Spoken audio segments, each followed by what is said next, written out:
Olá, pessoal. Vamos então para mais um call. Semana de 24 de julho. Nas próximas 2 semanas, 31 de julho e 7 de agosto, eu estarei ausente. Então, quem vai gravar o call para vocês vai ser a Thaís Pabes. Destaque no cenário internacional foi a reunião de política monetária por parte do Banco Central Europeu, que define a taxa de juros da área do euro. Eles mantiveram a política monetária inalterada, então o juro básico continuou em 0% e as compras mensais de ativos continuaram em 60 bilhões de euros por mês até dezembro de 2017. Então eles continuam mantendo o mesmo ritmo, né, como já era esperado. O comunicado foi considerado dovish, ou seja, foi considerado que o Banco Central Europeu deve demorar um tempo antes de começar a subir o juro, de começar a fazer o que a gente chama de normalização da política monetária, que é ter uma política monetária normal, ou seja, com juros positivos e em patamar mais alto. Como estão com juros zerado, é como se a política monetária não estivesse andando normalmente. O Banco Central Europeu deve esperar até o outono no hemisfério norte, antes de começar a sinalizar o que ele vai fazer na política monetária. O outono no hemisfério norte começa em setembro. Então, provavelmente na reunião de setembro, a gente deve começar a ter alguma ideia do que eles devem fazer. O Banco Central Europeu ele está com a mesma postura que a gente costuma falar que o Fed faz. Ele está data dependent, ou seja, ele está dependendo dos dados. Ele está olhando como que os dados da economia estão saindo para depois ele decidir como que ele vai reagir. Então, vocês devem lembrar que os PMIs na zona do euro eles vêm se acelerando já há algum tempo, né? Nesse início de ano, com bastante intensidade. Mas, por outro lado, quando a gente olha aqui os indicadores de inflação acumulada em 12 meses na zona do euro, quando a gente pega o núcleo, está em 1,1% em 12 meses. Eles têm meta de inflação de um pouco abaixo de 2%. Então, apesar da atividade estar se fortalecendo, a inflação continua abaixo da meta. Então, isso é bons motivos que a gente vê para o juro demorar mais para começar a ser elevado e para as compras mensais demorarem mais um tempo até começarem a ser reduzidas. Então, a gente continua vendo que nesse ano e no ano que vem, o juro deve continuar em zero. Só em 2019 a gente deve começar a ver o juro sendo elevado lá na zona do euro. Então, isso é positivo para os países emergentes, né? Porque é mais dinheiro, mais liquidez lá fora e vem mais dinheiro para cá. Aqui no Brasil, a gente está numa semana de recesso no Congresso. Semana passada e essa também, eles voltam só na semana que vem. Então, ainda não foi feita a leitura do parecer da denúncia contra o Temer. A leitura vai ser feita no dia 1º de agosto e a votação inicialmente estava sendo prevista para o dia 2 de agosto. Mas o Lauro Jardim, do Globo, estava falando que acredita que não vai ter quórum suficiente no dia 2. Então, no fim das contas, a votação da denúncia vai ficar só para a segunda semana de agosto. Então, ainda tem mais essa semana e a próxima, a gente ainda não deve ter a votação da denúncia contra o Michel Temer. Na nossa opinião, não houve mudança quanto à probabilidade do Temer cair. Então, o gráfico está igual ao da semana passada. Probabilidade mais ou menos aí de 75% do Temer cair, e de aprovação da reforma da Previdência um pouco menos da metade do que seria o ideal. Então, essa semana, sem grandes novidades no cenário político. Da parte de inflação, o IPCA 15 de julho, eu tinha comentado no call da semana passada que viria em deflação, veio deflação de 0,18%, uma deflação mais intensa do que o mercado estava esperando. No acumulado em 12 meses, a inflação está em 2,8%. A meta de inflação aqui no Brasil é 4,5%, com 1,5 ponto para cima para baixo. Quer dizer, o piso da meta de inflação é 3%. E a inflação em 12 meses está menor do que o piso da meta, está em 2,8%. Então, é um nível muito baixo de inflação. Isso é bons motivos, né? Como a gente vem falando, é um bom motivo para o Banco Central seguir cortando o juro. Aqui nesses dois gráficos que eu coloquei, foram feitos pelo Banco Safra, a gente vê redução da inflação aqui por todos os núcleos dele, né? Então, esse gráfico aqui de cima, gráfico 3, a gente vê redução de todas as médias do IPCA, chegando aqui um pouco acima de 4%. E quando a gente olha a inflação de serviços, O núcleo puro de serviços ele está com inflação em torno de 5,5% e os serviços subjacentes estão um pouco acima de 4,5%. Serviços subjacentes é o mesmo grupo de serviços, mas exclui hotel, excursão, passagem aérea, emprego doméstico, mão de obra, celular, internet, TV a cabo e cursos regulares. Então, é um serviço mais sensível à política monetária, né? Por isso que ele está se reduzindo aqui com mais intensidade do que o grupo de serviços como um todo. Como a gente está com inflação muito baixa, o governo aproveitou a inflação baixa para dar uma melhora no resultado fiscal desse ano. Então, o Brasil está com a meta de 139 bilhões de déficit para esse ano e a gente estava com muita dúvida sobre a capacidade que o governo ia ter de cumprir essa meta. Então, a decisão da equipe econômica foi por aumentar o PIS e COFINS sobre a gasolina, o diesel e etanol, uma alíquota diferente para cada um desses combustíveis. Isso deve trazer em arrecadação 10,4 bilhões nesse ano. No ano que vem, em torno de 22 bilhões a mais.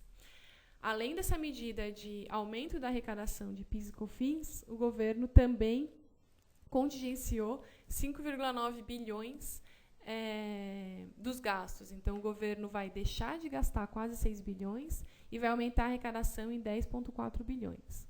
Por que isso está sendo necessário fazer? A gente está tendo uma expectativa cada vez menor de arrecadação, porque a atividade seguiu... a atividade até começou a se recuperar, mas a arrecadação estava vindo abaixo do esperado. O governo não ia conseguir passar no Congresso a MP de reoneração da folha de pagamentos, então a MP está saindo de vigor. Isso, como a MP não vai entrar em vigor, a gente está perdendo 3,9 bilhões de arrecadação, que a reoneração traria, e o governo reduziu em 4 bilhões a expectativa de arrecadação pela repatriação de recursos. Então, esse conjunto de fatores piores, arrecadação abaixo do esperado, reoneração não deve passar no Congresso, e menos repatriação, menos receita de repatriação, o governo teve que ir para um outro caminho, né? Cortar gastos, contingenciamento de 6 bi, e aumento de tributos, 10,4 a mais de arrecadação. Ninguém gosta de pagar imposto, né? Isso é óbvio, mas essa decisão ela foi acertada, era necessário... o governo realmente precisava desse dinheiro a mais, não tinha muito espaço, né, de onde cortar a mais para conseguir esse dinheiro extra. Embora seja um imposto com caráter inflacionário, né, porque está indo para o PIS e para o COFINS de combustíveis, e combustível é matéria-prima para quase tudo, quando a gente faz tributação sobre combustível, isso tende a ser progressivo, ou seja, os mais ricos pagam mais do que os mais pobres. Então, pelo menos, é um imposto relativamente justo, né, em termos sociais. E aí o governo também aproveitou para fazer um imposto que é inflacionário, porque a gente está com a inflação baixa, né? Então, foi o que eu falei. 2,8% de inflação em 12 meses, sendo que o piso da meta de inflação é 3%. Então, o governo está aproveitando que a inflação está baixa para dar um imposto que acaba sendo inflacionário. Então, como a inflação segue baixa, a gente manteve as nossas projeções de política monetária. Então, a gente continua vendo a Selic caindo a 7,5%. Então, na reunião dessa quarta-feira, a Selic vai para 9,25%. Atualmente está em 10,25%.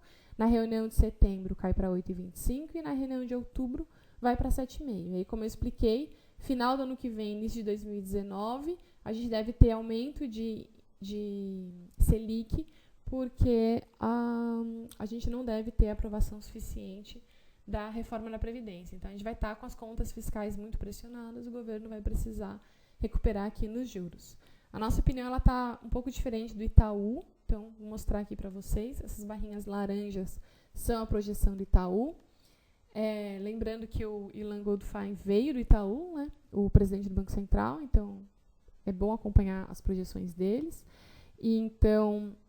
Itaú concorda, né, com a nossa visão, quer dizer, a gente concorda com a visão do Itaú, 9,25 para a reunião dessa semana, mas o Itaú acha que da reunião de setembro à frente, o corte de juros vai acontecer de maneira mais suave. Então, eles acham que em setembro a Selic vai a 8,5%, e em outubro vai a 8%, e a gente acha que é 7,5%, né? Em dezembro, fica 7,5% nas duas projeções, mas eles acham que a Selic segue caindo. Então, fevereiro do ano que vem vai a 7,25% e março do ano que vem vai a 7%, depois seguindo estável.